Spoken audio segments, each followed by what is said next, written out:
Eu quero te convidar a abrir comigo a sua Bíblia no Evangelho de João, capítulo de número 11. João, capítulo de número 11.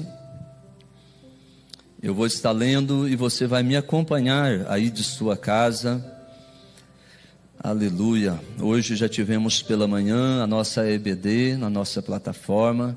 Uma aula muito abençoada, ministrada pelo presbítero irmão Kleber, conduzido todo o trabalho matinal na pessoa do evangelista Paulo Vitor, superintendente da DSED.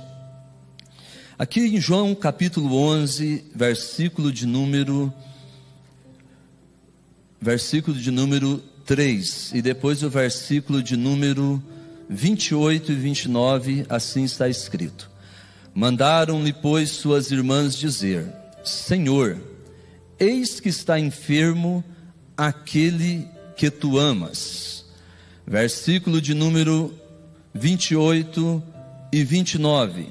E dito isto, partiu e chamou em segredo a Maria, sua irmã, dizendo: O mestre está aqui e chama-te.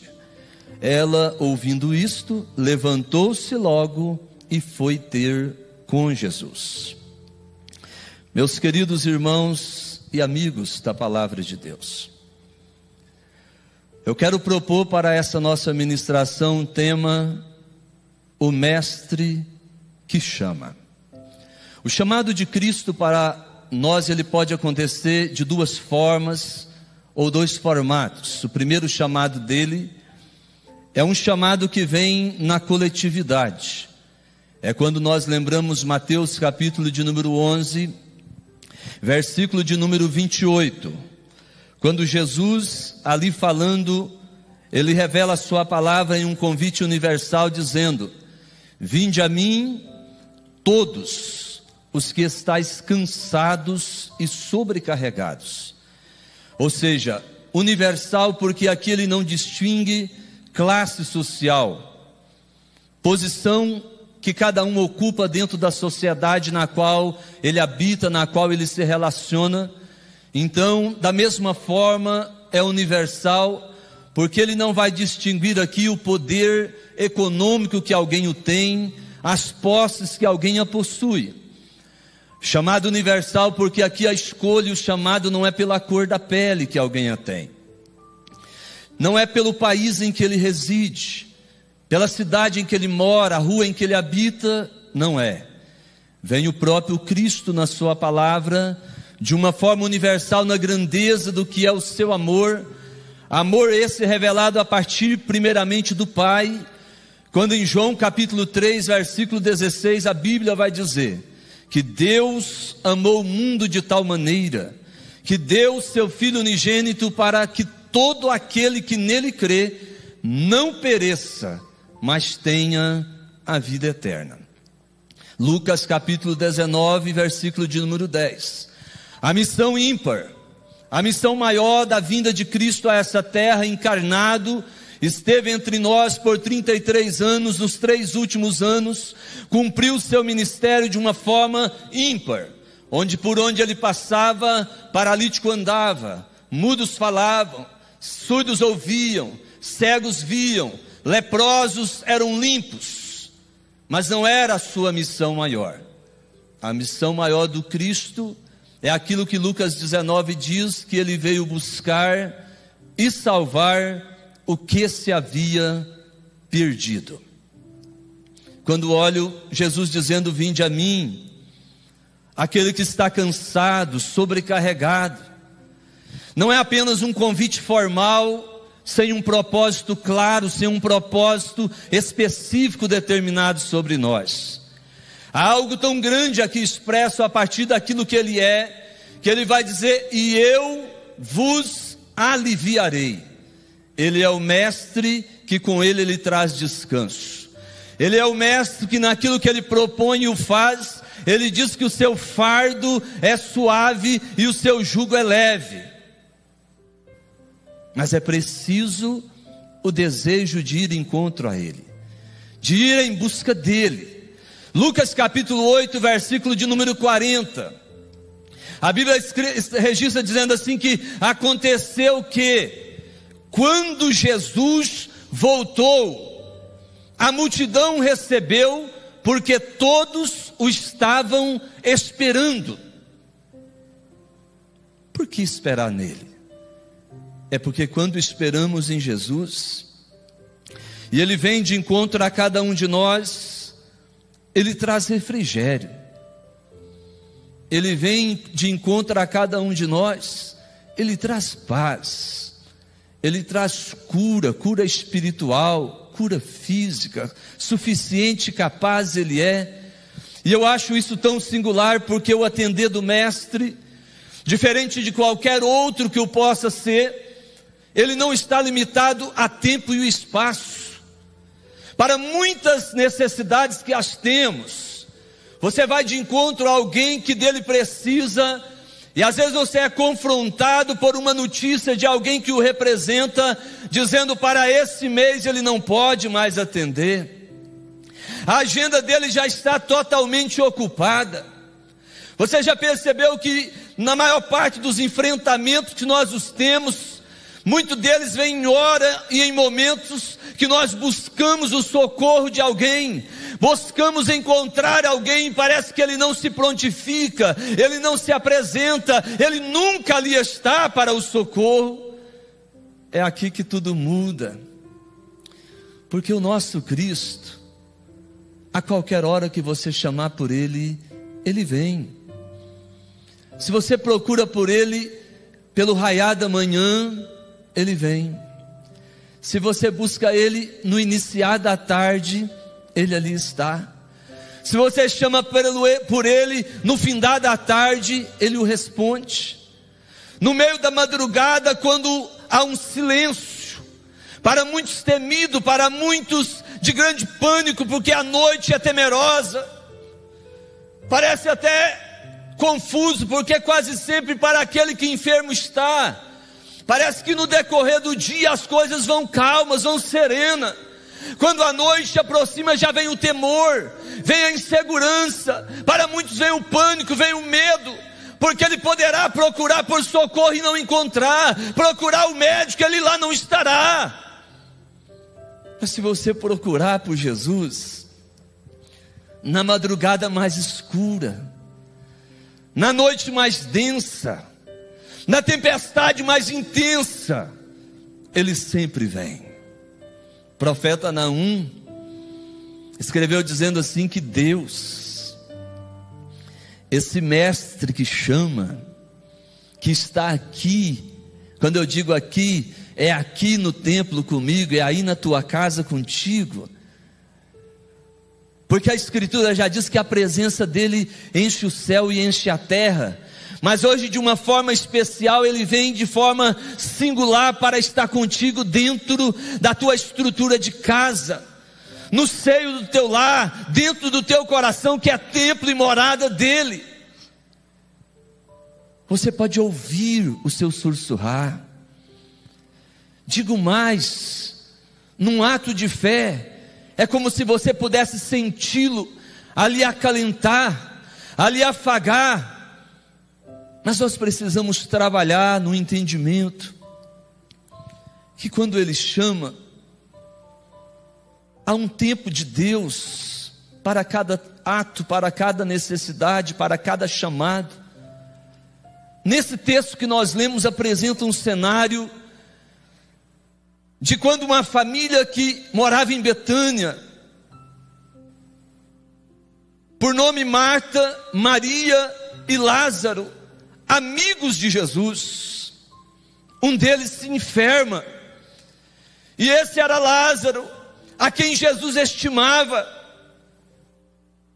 Tanto é que o recado que chega para ele é qual? Marta e Maria chamaram ali alguns servos que trabalhavam nos afazeres da casa, do lar, da estrutura de família que tinham, e falou: vai chamar Jesus, vai buscar por ele. Foram em busca de Jesus. Jesus estava da além do Jordão. A hora que chegaram aonde Jesus estava, a mensagem é uma só. Qual era ela? Senhor, eis que está enfermo aquele a quem tu amas. Mas quem é que Deus ama? Quem é que Ele ama? Senão aquele que nós citamos ainda há pouco, que Deus amou o mundo de tal maneira que deu seu Filho unigênito. O amor de Cristo é revelado a cada um de nós, e aqui inicia a administração desse tempo, dessa ansiedade, porque enquanto mandaram chamar Jesus, o tempo que aqui em Eclesiastes, o sábio vai escrever dizendo assim, que tudo tem o seu tempo determinado, e há tempo para todo propósito debaixo do céu, há tempo de nascer e há tempo de morrer.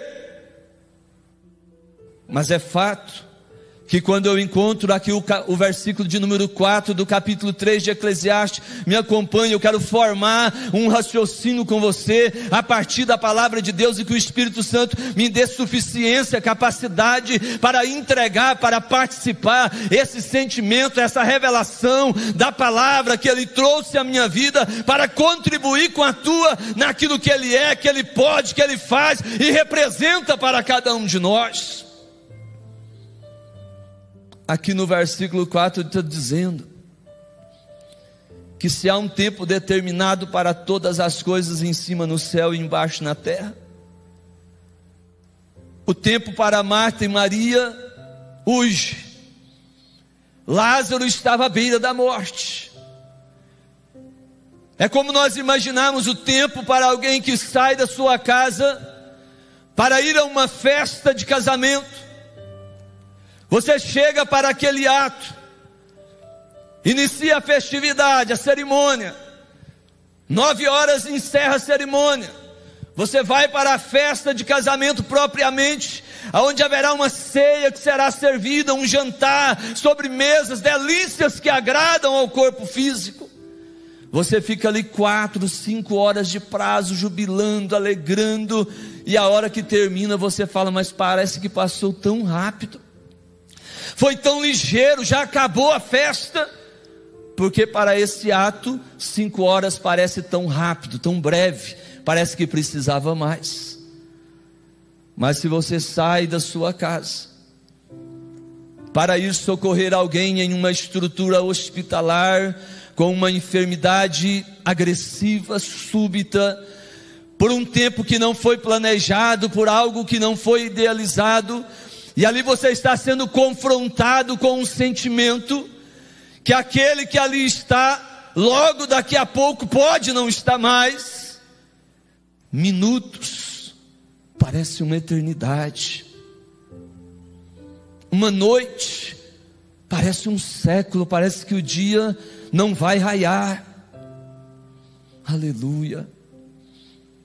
Aí nós nos recordamos da palavra do salmista, quando ele escreveu dizendo que o choro pode durar uma noite inteira, mas que a alegria vem pela manhã.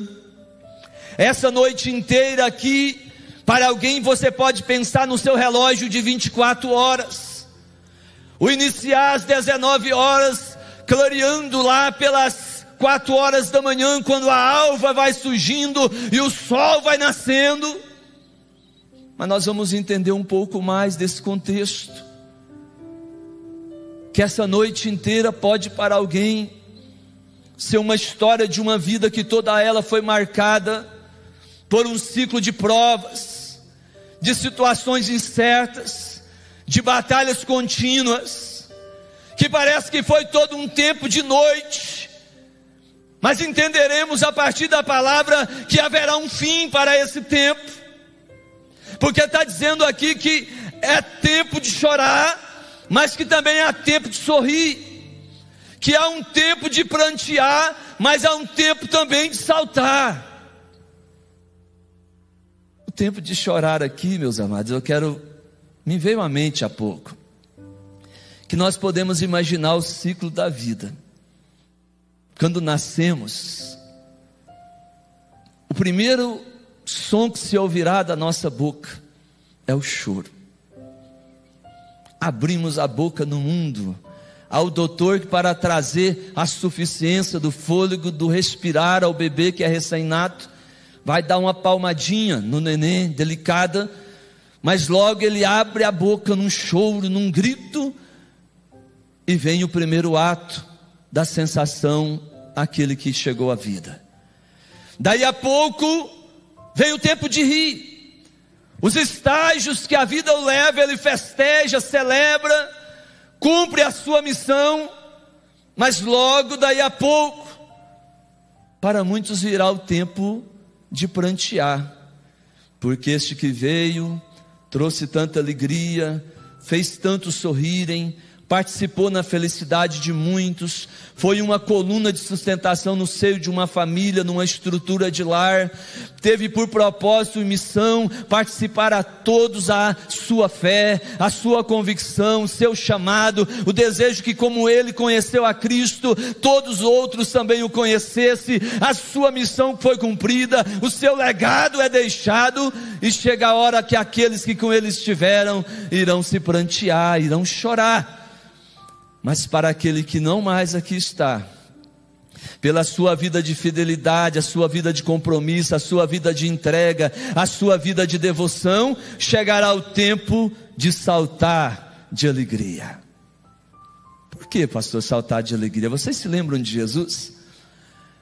Um dia Jesus está com seus apóstolos, João capítulo 16, aproximava-se os dias em que ele seria entregue para ser crucificado, para ser levado ao Calvário, em um propósito que era de trazer para nós a redenção, a oportunidade da comunhão ser reatada, dos nossos pecados serem perdoados. E Jesus falou com aqueles que com ele estavam, seus discípulos e apóstolos, disse: olha, a mulher quando está para dar à luz, ela sente tristeza, pela sua hora, o seu momento que é chegado, porque o parto, a concepção poderia e pode ser com dores, então ela se entristece, ela fica temerosa, ela fica insegura, mas aí Jesus fala assim: mas logo daí a pouco, a criança é nascida, e ela não mais está portando a sua tristeza, mas ela agora está em júbilo, ela agora está em regozijo, pelo prazer, pela alegria da criança que é nascida. Aqui nós entendemos esse tempo de rir, tempo de prantear e tempo de saltar, porque logo daí a pouco, após todo esse estar nessa vida terrenal. Como assim, pastor? Em dois momentos da Escritura Sagrada, me acompanhe. Um deles a Bíblia vai dizer assim, que a nossa vida, ela é como um conto ligeiro. Lembrem todos vocês que estão em casa, quando você se assenta com um avô, uma avó, enquanto neto, criança pequena, e ele começa a participar das suas histórias, as suas vivências, os nossos olhos quase que se petrificam neles, pelo prazer do conto, da história que está sendo passada, não é assim? Mas logo termina o conto, e a gente pergunta: mas vovô, já acabou? É porque é um conto ligeiro. A Bíblia está dizendo que a vida, ela é como um conto ligeiro. Em uma outra parte, a Escritura vai registrar dizendo que a vida, ela é como o vapor que se passa. Você sai para uma viagem pela manhã, madrugada, o dia raiando, você sobe uma serra ali com o seu veículo, você desce e tem aquele vapor, aquela névoa que preenche o vale, você desce e passa por entre ele. Quando você sobe a próxima serra e vai novamente descer, o vapor não está mais lá, já se foi. A Bíblia está dizendo que a nossa vida é como um vapor que se passa. Mas o que o senhor quer dizer com isso, pastor? Qual é o propósito? Me acompanhe. Se a vida é tão breve, se a vida é tão curta, se nenhum de nós tem como assegurar o dia de amanhã, alguém muito preocupado com o findar do período pandêmico da Covid-19, em troca disso, muitos não pensam mais que antes do encerrar disso, Jesus pode voltar para buscar a sua igreja amada. Poderemos não viver o suficiente para ver isso se findar, porque aqui nesse tempo terrenal, se nós nos prendemos tão somente ao que aqui temos, possuímos, aos projetos terrenais, de conquistas e realizações, somos os mais miseráveis dos homens. Oramai dekel subianda arabassúria. Por isso Paulo, escrevendo aos Romanos capítulo 12, versículo 12, ele disse: alegrai-vos na esperança. A nossa esperança não é para essa vida terrenal. É como diz o hino 204 da harpa cristã: sou peregrino na terra e longe estou do meu lar. Somos peregrinos e forasteiros aqui neste lugar, mas há uma eternidade reservada para todos nós, e é por isso que aqui o escritor, o sábio, vai dizer: do que vivemos hoje, parece que quando nós líamos esse texto, que há um tempo de abraçar e um tempo de afastar-se de abraçar. Parece que estava escrevendo isso, evangelista Paulo Vitor. A gente não conseguia contextualizar muito isso aqui antes dessa Covid, não. Tempo de abraçar e tempo de afastar-se de abraçar. A gente quer agora fisicamente ter o contato, abraçar, beijar. Estamos restritos a isso. Mas no afeto espiritual, no amor fraternal, vai dizer aqui o sábio, que há o tempo de amar. Mais do que em qualquer outra época, nós precisamos exteriorizar, a partir dos meios que nos são capazes para fazer, o amor maior, que é o amor de Cristo Jesus, manifestado para todo mundo. Oh, aleluia! Tempo de buscar, tempo de estar calado e tempo de falar. Meu Deus, que coisa tremenda! Quando fala que há tempo de abraçar e tempo de afastar-se de abraçar, alguém pode ser tentado, pode ser levado por restrições, a exemplo das que estão, de não conseguir saber que há um tempo de estar calado. Alguém pode ser tentado, levado a querer murmurar, questionar, recusar, não aceitar esse propósito, esse tempo permissivo por Deus sobre a terra. E se é um tempo de falar, não é o de falar coisas vãs, não é o tempo de gastar palavras desnecessárias conversando aquilo que não agrega, aquilo que não aproveita, aquilo que não traz crescimento. Mais do que em qualquer outra época, há um tempo, há uma necessidade de nós nos curvarmos a falar, a clamar, a buscar a face daquele que nos chama, aquele que o texto lido vai dizer: o Mestre está aqui e te chama para estar na presença dele, para ser protegido por ele, para ser cuidado por ele, para ouvir as doces palavras dele. Oh, aleluia! Imagine, meus queridos, Isaías capítulo número 55, versículo 6 e 7, o profeta vai escrever as palavras do próprio, inspiradas pelo próprio Deus, quando ele diz: buscai ao Senhor enquanto se pode achar, e invocai-o enquanto está perto, enquanto há tempo, enquanto a porta está aberta. Não é tempo para resistir o chamado, não há tempo para ficar envolvido com tantas coisas seculares. Continua no mesmo frenesi de construir, de fazer, de adquirir posse, de adquirir bens, e a casa espiritual continua empobrecida, enfraquecida, deteriorada. É tempo de renovar o nosso pacto, a nossa aliança, ampliar a nossa tenda. Oh, aleluia!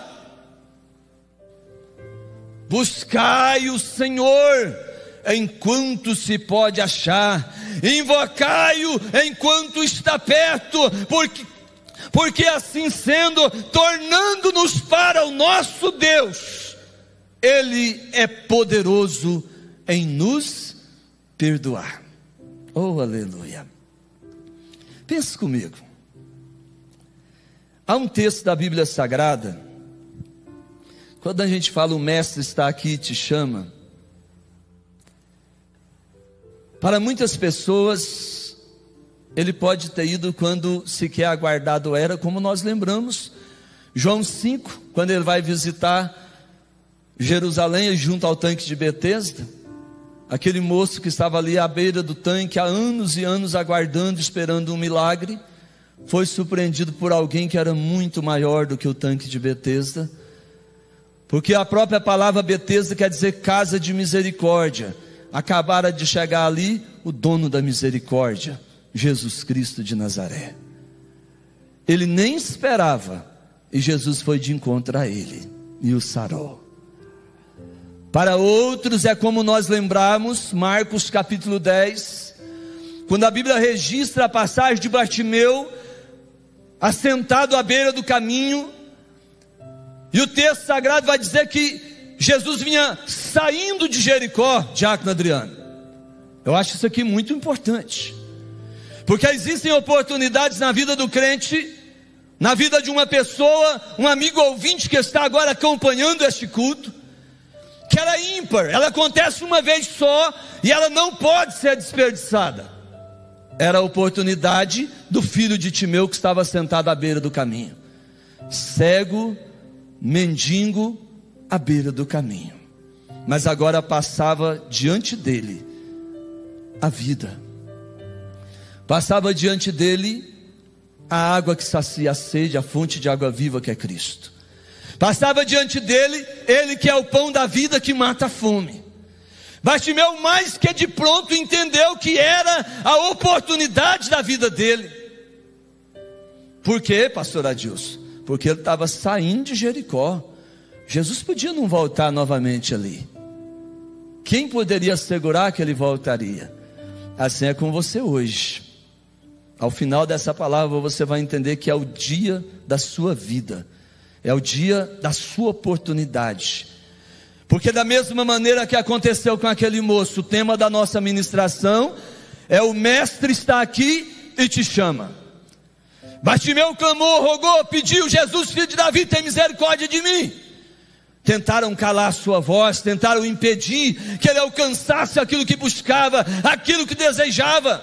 Às vezes muitos têm tentado te calar, te desanimar, te afastar do propósito. E às vezes nem são pessoas, são as coisas que você tem possuído, tem tomado o lugar de Deus da sua vida. Mas ele não se calou. Jesus, filho de Davi, tem misericórdia de mim. Jesus parou, mandou chamá-lo. E qual foi a ordem? Tem bom ânimo, levanta-te, que ele te chama. O mestre está aqui e te chama. Tem bom ânimo, levanta-te, que ele te chama. Foi até Jesus. Quando chegou diante de Jesus, imagina, irmão, um ceguinho sendo conduzido por alguém que o levava. Ao que chega perto de Jesus, Jesus fala: que queres que eu te faça? Como assim? Jesus tinha hora que ele provocava a gente, né? Era até assim, te fazer sorrir. Mas peraí, está vindo carregado, amparado, ajudado, maltrapilho às vezes. O que queres que eu te faça? Qual é o desejo do teu coração? É uma pergunta para você. A Bíblia Sagrada registra um versículo dizendo assim: pedis, pedis, e não recebeis, porque pedis mal, para gastar em vossos próprios deleites. Quando a Bíblia diz: tudo que pedir ao Pai, crendo recebereis, a gente pensa que pode pedir a bel prazer. Não é isso não.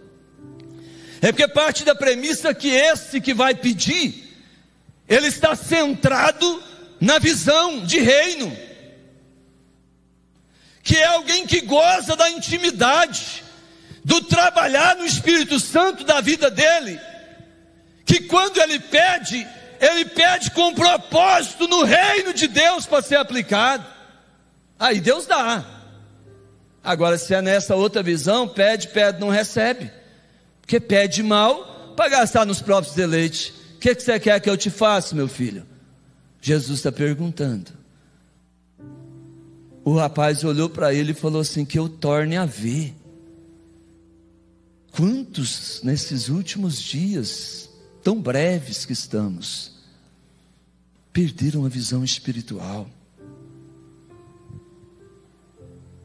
Há tempo, tantos sentimentos bons de estar, de participar, de se comprometer, de se doar, de ir em prol do reino, foram sendo desmerecidos, foram sendo apagados.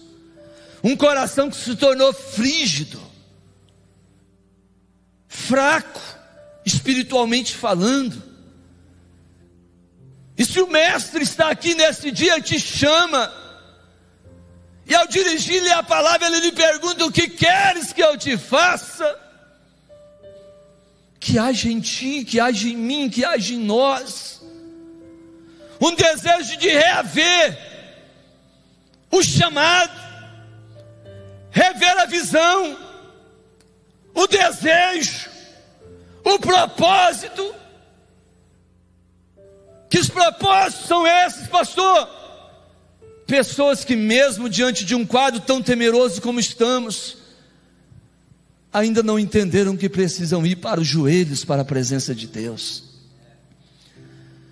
Mesmo em um quadro tão delicado e incerto do estar para amanhã aqui, ainda não se debruçaram sobre a palavra, sobre a Escritura Sagrada, para conhecer um pouco mais de Deus e da sua palavra, reparar o altar, se posicionar para a salvação.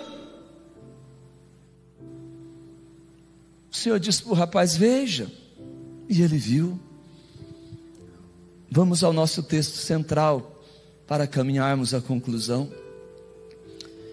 Chegaram lá em Jesus, da além do Jordão, e disseram: Senhor, está enfermo aquele a quem tu amas. Tá. Jesus olhou para aqueles rapazes. Eu imagino Jesus tão sereno, tão meigo. Jesus olhou para eles e falou: olha, essa enfermidade de Lázaro não é para a morte, mas é para a glória de Deus.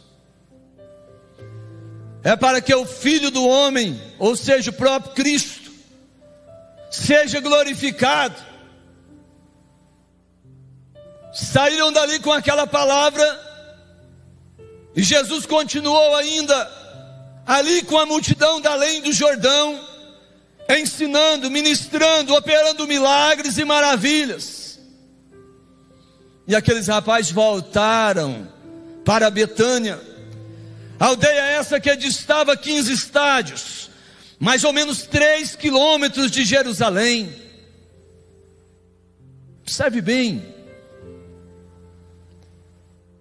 quando aqueles rapazes chegaram em Betânia, e eu imagino que depois de Jesus dar a resposta para eles, em poucas horas, não sei quantas, mas poucas, foram ágeis, chegaram em Betânia. A hora que eles chegaram em Betânia, estava um chororô só, todo mundo chorando, angustiado, abatido, sofrido. Por certo, mais do que depressa entenderam o cenário, perceberam que em Lázaro não havia mais vida. Imagina, evangelista Paulo Vitor, os rapazes chegando de volta, os mensageiros. Marta e Maria correu até eles, por certo, e perguntou: cadê Jesus? Ele não veio, não se apresentou. Como não via Outra, por certo, dirigiu a palavra e perguntou: mas o que ele falou? O que ele disse? Imagine, meu irmão, imagine uma das irmãs perguntando assim: o que é que ele falou? Como é que poderia agora um deles dirigir-se para ela para dizer que ele falou que a enfermidade não era para a morte, se Lázaro estava morto? Como entender? Pensa, irmão Adriano, como entender? Jesus falou: essa enfermidade não é para a morte. Agora chega, Lázaro está morto. Não havia suficiência de razão para entender o cenário do que estava acontecendo. É o mesmo que vivemos hoje. A mente humana, por vezes, não compreenderá. Por vezes, às vezes, diante desse cenário, nós seremos muito necessários, incitados a cumprir aquilo que Paulo, escrevendo aos Efésios, no capítulo 6, ele disse: revesti-vos do Senhor e da força do seu poder, para que possais resistir o dia mau, e depois de ter desfeito tudo, permanecer inabalável. Ou seja, revestido de Deus e da força do seu poder, não há nada que nos esmoreça, não há nada que nos faça recuar da nossa fé, até porque Hebreus registra dizendo que o justo viverá da fé, e que se ele recuar, Deus não tem prazer nele. Escutem, lembra de Pedro na prisão, Atos 12? Tiago tinha sido morto à espada por Herodes. Pedro foi colocado na prisão, iria ser apresentado logo no dia seguinte, ao encerrar a festa da Páscoa. Pedro teve quietude suficiente para deitar e se dormir, e um sono profundo, porque ele sabia que nada poderia frustrar os desígnios de Deus na vida de um escolhido seu. Deitou e dormiu com quietude. Tanto é que lá no meio da noite resplandece uma luz na prisão. Vem um anjo do Senhor, troca Pedro na ilharga e diz: desperta-te, cinge-te, calça as tuas alparcas e vem, segue-me. O próprio Pedro, a Bíblia registra dizendo, aleluia, que ele achou que estava tendo uma visão. Ele só foi crer na suficiência do milagre a hora que ele saiu lá na rua. O que o senhor quer dizer com isso, pastor? É que nós precisamos aprender com Pedro. Pastor Pedro escreve dizendo assim: lançai, se tem alguém que podia dizer isso aqui, era Pedro. Porque você vê um apóstolo que sabia que a espada não estava faltando no meio da perseguição à igreja, que a morte era certa, ele já tinha ela por certo, ali, esperando o dia raiar, quando seria morto, e deitar e dormir, cruzar as perninhas sossegado, mãozinha no peito, sono profundo. Irmão, qualquer coisinha tola, simples de resolver, a gente já se inquieta, se apavora. Alguém quer abrir mão da fé, alguém quer achar que Deus não está com ele, que Deus não preocupa com ele, que Deus não escuta ele. Ou não é assim, irmã Juliana? Pedro vai escrever lá dizendo assim, lançai sobre ele. Sobre quem? Sobre Jesus toda a vossa ansiedade. Irmão, não dorme? Só de eu pensar no que está acontecendo, eu não tenho paz para dormir, está faltando Jesus aí. Eu temo amanhã, está faltando Jesus aí. a ansiedade, o temor, o pânico, não faz parte da vida daquele que está alicerçado em Cristo Jesus. O Salmo 4 vai falar sobre isso. Em paz me deitarei e dormirei. Não é deitar só não. Eu vou me deitar e vou dormir sono de qualidade, porque a tua mão me alentará. Oh, aleluia. É o cuidado de Deus. Descansa no Senhor, confia nele. Pedro está dizendo: lançai sobre ele toda vossa ansiedade. Você fala: pastor, mas lançar por quê? Qual é o propósito? Ele continua dizendo: porque ele tem cuidado de vós. É ele que cuida da tua vida, é ele que cuida do teu matrimônio, é ele que cuida da tua família, é ele que cuida dos teus negócios, é ele que cuida da tua vida, é ele que é o Senhor da igreja, é ele que vai buscar a noiva querida, é com ele que nós reinaremos. Oh, aleluia. Aqueles rapazes não sabiam o que responder para Marta e Maria. Jesus ainda ficou 2 dias lá onde estava, e depois falou: vamos ter com Lázaro, porque Lázaro dorme. Olhar para Jesus e falou: Senhor, se ele dorme, logo estará bem, a gente não precisa ir lá não.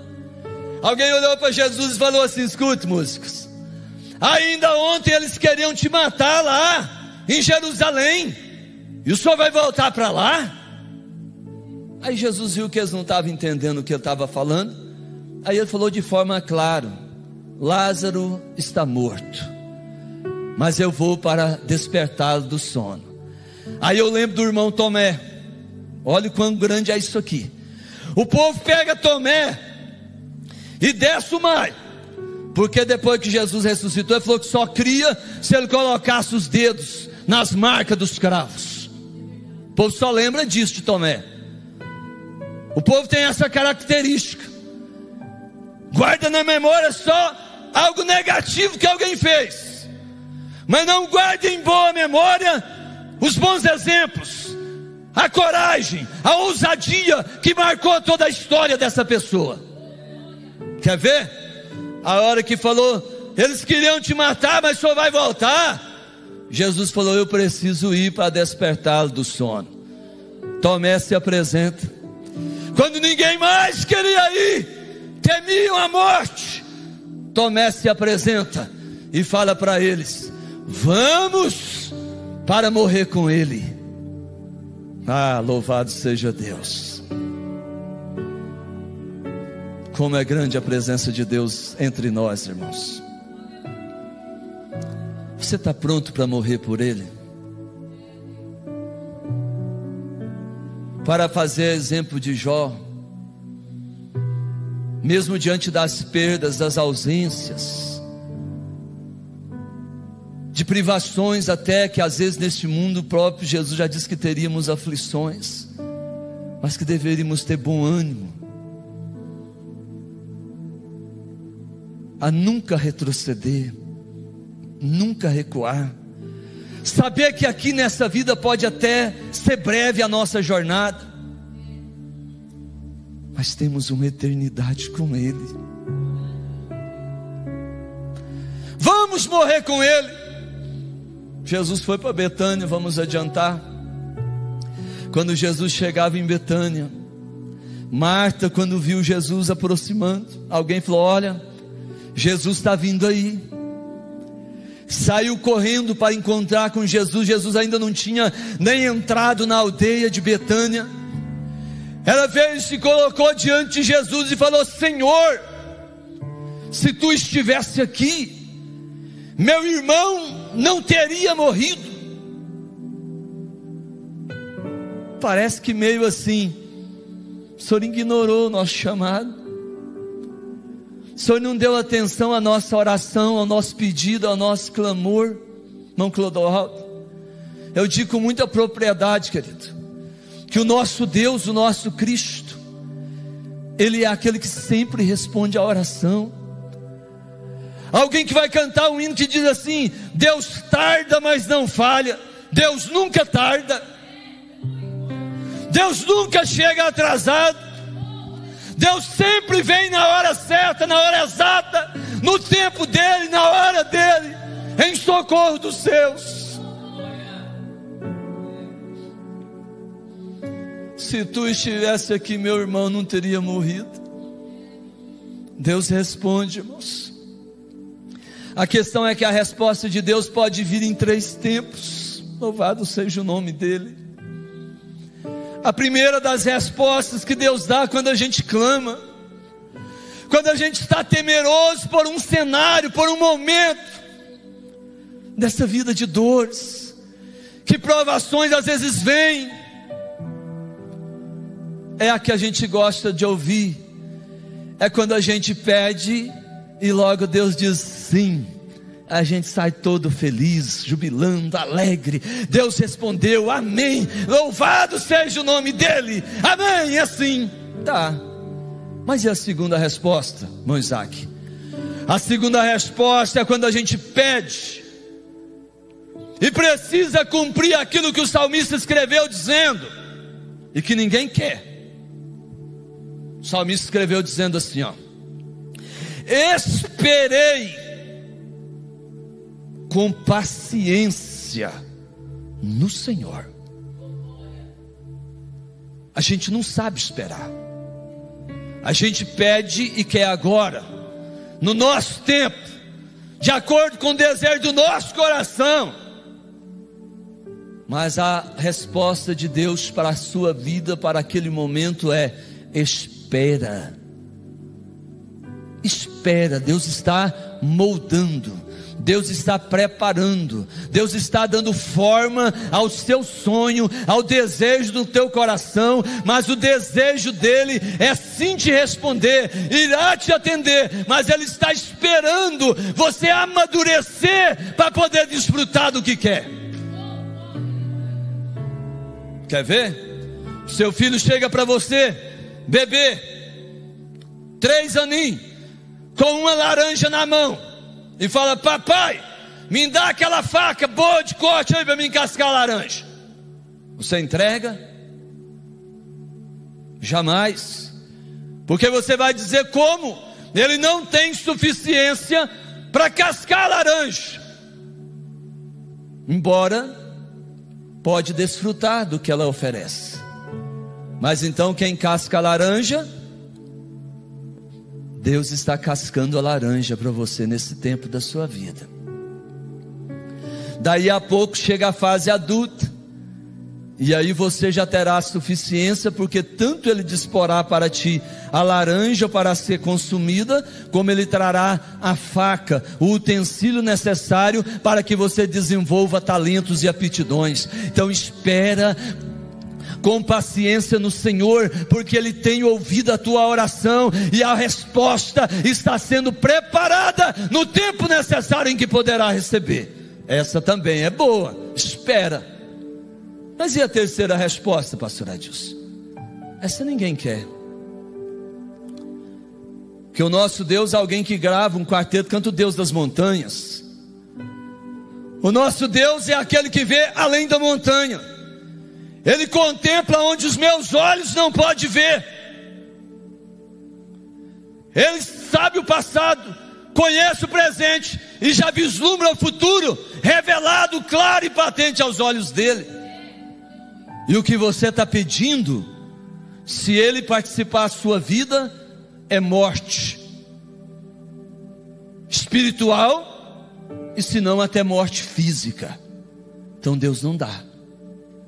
Mas Deus sempre responde: sim, espera e não. Jesus olhou para Marta e falou: Marta, teu irmão vai ressurgir. Eu sei, Senhor, mas é na ressurreição do último dia. Prepara, porque Deus vai falar conosco no concluir dessa palavra agora. Jesus olhou para Marta e disse assim: Marta, parece que eu vejo Jesus fazendo assim, ó, pondo a mão no peito e olhando para ela e falando assim: Marta, Oh, Marta. Parece que Jesus está recordando aquele dia que ele visitou a casa delas dias atrás, e chegou lá e ele ensinava a palavra. Creio que Lázaro estava lá, o texto não registra, mas imagino que Lázaro também estava lá. Maria, a Bíblia diz que ela quedava-se aos pés de Jesus ouvindo a palavra, e Marta correndo afadigada com tanta coisa. Mais uma vez Jesus relembra o conselho que deu a ela quando disse: Marta, tu está fadigada e ansiosa com muitas coisas, e uma só é necessária, e Maria escolheu, e não lhe será tirada. Quantos aproveitam o seu tempo para tudo que é coisa dessa terra, e não conseguem administrar o seu tempo para se dedicar um pouco mais aos pés de Cristo? Altares pobres, não consegue discernir a voz de Deus no meio da tempestade, no meio do vendaval, não consegue conhecer a sua voz no meio da noite densa e escura, quando Ele está tão perto. Jesus olhou para Marta e falou: Marta, escute, irmãos, eu sou a ressurreição e a vida. Quem crê em mim, ainda que esteja morto, viverá. Ou seja, em Jesus, aquela frase terrenal que tem aí, diz assim, que enquanto a vida, a esperança, em Jesus mesmo, depois de não haver mais a vida, Ele é a esperança. Tanto é que a primeira parte Ele vaticinava já o propósito da sua ida, porque Ele ressuscitaria Lázaro. Para aquele momento era apraz a Ele, para reforçar a nossa fé, a nossa convicção, nesse versículo, que eu digo que é um dos maiores pilares do cristianismo. Por quê, pastor? Porque na segunda parte ele vai dizer assim: e todo aquele que vive e crê em mim, jamais morrerá. Ah, tudo bem, se Jesus tivesse parado aqui, mas Jesus vai fazer uma pergunta para Marta agora, que eu quero participá-la a você, ouvinte, a você, amigo que está me acompanhando. Ele olha para Marta após dizer: eu sou a ressurreição e a vida, aquele que crê em mim, ainda que esteja morto, viverá, e todo aquele que vive e crê em mim, jamais morrerá. E aí ele pergunta: crê nisto? Eu pergunto para você: você crê nessa palavra? Jesus está dizendo aqui, em outras palavras, para todos nós, que para aquele que está em Cristo, que o recebeu como suficiente Salvador da sua vida, se arrependeu da sua vida pregressa de pecados, veio de encontro a Ele, se rendeu recebendo Ele como Salvador da sua vida, confessou os seus pecados, foi redimido, perdoado, seu nome escrito no livro da vida. Jesus está dizendo aqui que todo esse que nele crê, que o recebe como Salvador, que esse jamais morrerá. Mas o que Jesus queria dizer com isso? É que isso que nós chamamos de morte aqui, morreu, findou o tempo dessa casa de barro, porque a nossa alma em Cristo, ela não morre. A nossa alma, enquanto salvos, é eterna. Junto com o Espírito que dele veio, tornaremos a Deus. E entendemos isso de uma forma tão peculiar, naquilo que o apóstolo São Paulo, 2 Coríntios capítulo 5, ele escreve dizendo assim, observem: Olha o que Paulo fala: porém, se a nossa casa terrestre, desse tabernáculo, se desfizer, olha que coisa linda o que ele está falando. Paulo está dizendo assim: irmão Adilson, irmão Adriano, irmão Paulo Vitor, irmão Isaac, irmão Clodoaldo, cada um dos irmãos que aqui estão, que representa toda a AD Catalão na forma presencial. Paulo está dizendo assim, ó, se o tempo desse corpo terrenal findar, e vai findar, para alguns Jesus virá na forma individual, como está chegando. Para muitos de nós, às vezes, ainda para esse ano, virá na forma coletiva, para arrebatar sua igreja, sua noiva amada. Importa-nos estar preparado. Mas Paulo está dizendo: se a nossa casa terrestre, se esse corpo de barro, que é a nossa habitação para esses anos que aqui estamos, se desfizer, terminou a trajetória, que seja como foi Paulo: combati um bom combate, terminei a carreira e guardei a fé. Oh, aleluia. Combata um bom combate, meu irmão. Vamos terminar a carreira. Paulo fez embaixo de intensas perseguições, provações, momentos muitas vezes de provações físicas, de torturas físicas e psicológicas, mas ele está falando de forma ousada: combati o bom combate, terminei a carreira e guardei a fé. Uma fé inabalável, uma fé que não há nada que nos faça tornar atrás, uma fé que nos faz contemplar o eterno, que nos faz pensar na eternidade, à luz do que Paulo está dizendo. Escuta bem: se a nossa casa terrestre desse tabernáculo se desfizer, findou, acabou, tão rápido, de uma forma tão súbita, que ninguém consegue idealizar para quem ou qual isso está reservado. Mas escuta que Deus está falando através de Paulo conosco: se a nossa casa terrestre desse tabernáculo se desfizer, temos da parte de Deus um edifício. Eu acho muito nobre a aplicação de Paulo, quando para falar do corpo terrenal, dessa casa de barro, ele vai chamar de casa temporária. Mas a hora que ele vai falar do que nós vamos apossar a partir da transição dessa vida para outra, findou aqui, para muitos lágrimas, para aquele que foi, falamos do tempo de chorar, mas o tempo de se alegrar, de saltar, de jubilar, porque para esse que combateu o bom combate, terminou a carreira, guardou a fé, ao transitar dessa vida para outra, ele não morreu. Ele não morreu.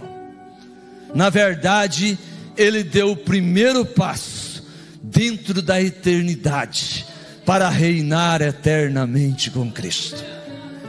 É difícil por quê? É porque esse novo corpo, que nos apossaremos dele, não pode ser comparado com essa casa terrenal. Não pode. Porque aqui nessa casa terrenal, nós choramos, nós nos entristecemos porque somos de barro. Ainda hoje tivemos a passagem da nossa querida irmã Maria Jerônima para o Senhor, uma veterana, canta aqui no coral Harmonia Celeste, já com suas cãs, enquanto força teve, possível foi, sempre pronta na casa do Senhor, bem frágil, franzina, na sua casa terrestre, enferma. Ah, meu Deus, que maravilha, que glória, é isso aqui que Deus está me participando ao coração, irmãos. Lá nesse novo corpo, um edifício. Por quê? Porque 1 Coríntios capítulo 15, Paulo vai falar sobre isso. Quando o que é mortal, casa terrestre, for revestido da imortalidade, edifício, novo corpo glorificado. Então o mortal é revestido da imortalidade. Quando o que é corruptível, dor, tristeza, às vezes decepções, mas nunca recua, nunca torna atrás, às vezes com lágrimas, naquele cantinho do quarto que só Deus conhece o que você passa ali. Às vezes você não tem nem palavras para falar, são só sussurros, mas Deus entende o seu sussurrar. Deus está ali escutando. As lágrimas estão caindo e os anjos com taça estão colhendo e levando a presença do Pai. Ourimai de Kelso e me andarai subcantas neves.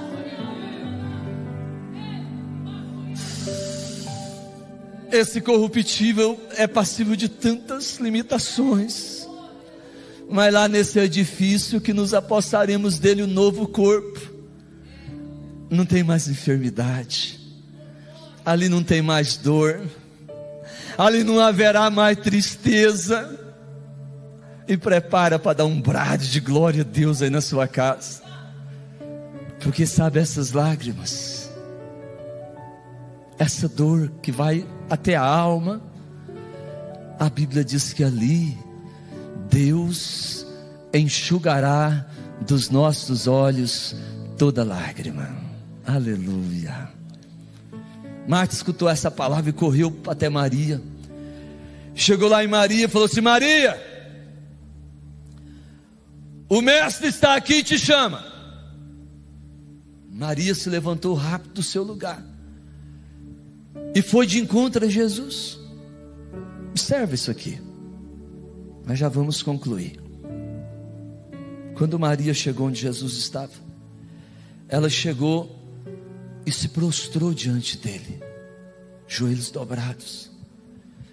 O que ela falou não foi nada diferente do que Marta falou. Ela falou a mesma frase, se você ler o texto.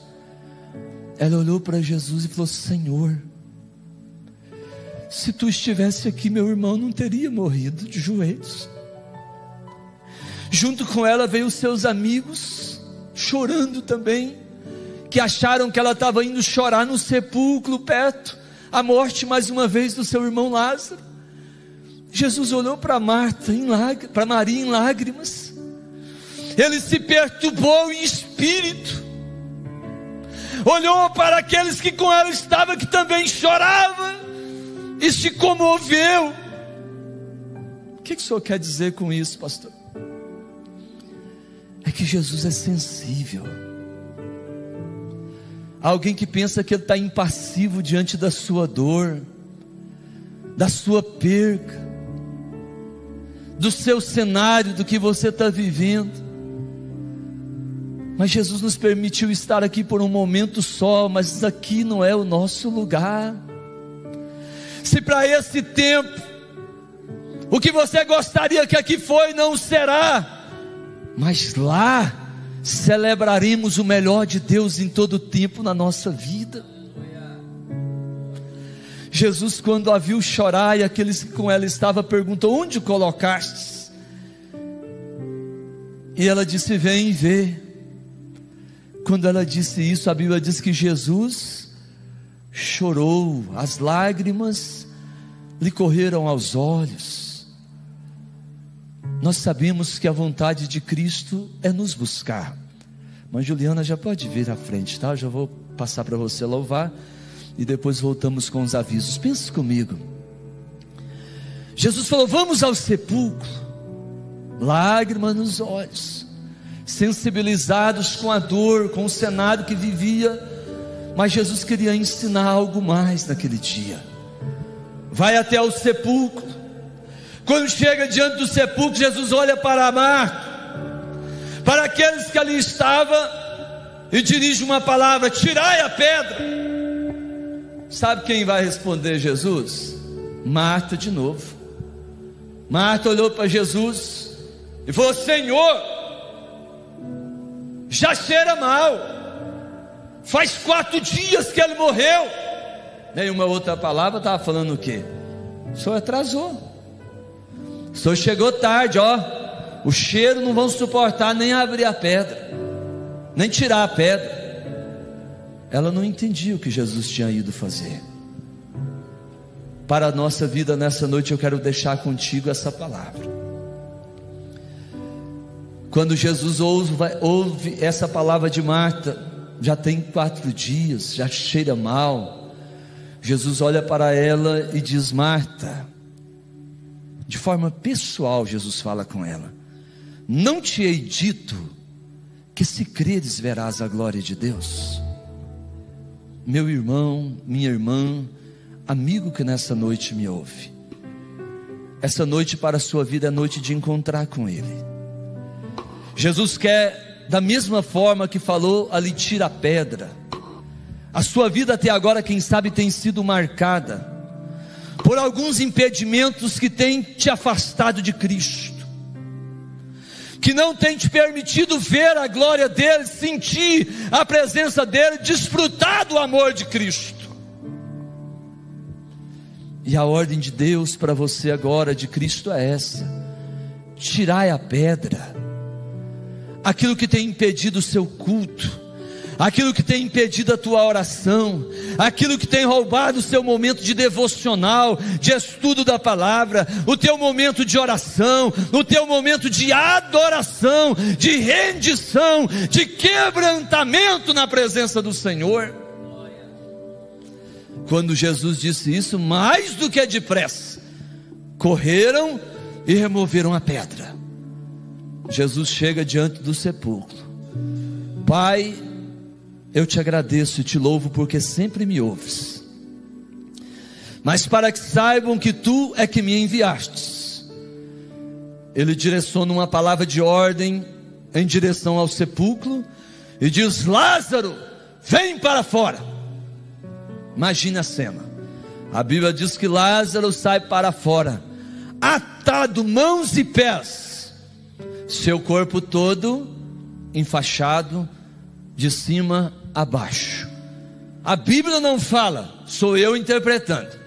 Se estava atado até os pés, não havia suficiência para Lázaro vir andando. Nós temos que concordar disso. Pular, alguém pode imaginar. Pulou, eu não quero pensar que precisou vir pulando também não. É porque ali eu quero imaginar que era o sobrenatural de Deus.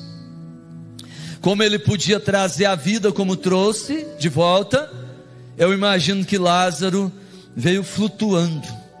Vem! Levantou, pôs ereto, vem.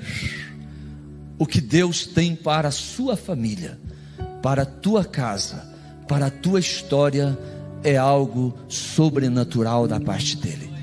Mas é preciso tirar a pedra. Logo daí a pouco ele diz: desatai-o e deixai-o ir. Tem muita gente atado, amarrado, com as coisas terrenas, com as coisas dessa vida, que estão te impedindo de desfrutar o sobrenatural, o extraordinário, o melhor de Deus para o teu ministério, para a tua casa, para a tua vida, para o teu matrimônio, para o trato com os teus filhos. Desatai para que possa ir de encontro ao que Deus tem para cada um de nós. Amém? Nós vamos louvar a Deus, e enquanto a irmã Juliana vai louvar, está aberto para você o convite para render-se a Cristo Jesus. O Mestre está aqui e te chama.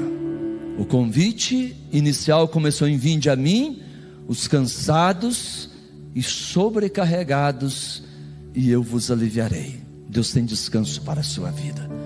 Deus tem salvação para ti. Ainda que esta vida seja tão incerta, inconstante, isso é o desenho para o tempo terrenal mesmo. Mas precisamos nos preparar para reinar com Ele, para habitar com Ele. Então, enquanto ela louva, do seu lar você pode dobrar os seus joelhos e dizer: Senhor Jesus, eu te aceito. Eu te quero como Salvador da minha vida, Senhor da minha casa. Logo daqui a pouco, permitido sendo, eu vou estar ali na AD Catalão, a AD Sede Cristiano Ares, adorando, magnificando e bendizendo o teu nome. Para você que já é parte deste povo, mas sabe que há uma necessidade de reencontro, de aguçar a visão espiritual, tornar a ver, a porta está aberta para o concerto. Se dobre, adore, celebre, bendiga o nome do Senhor. Mãe Juliana adorando o Senhor.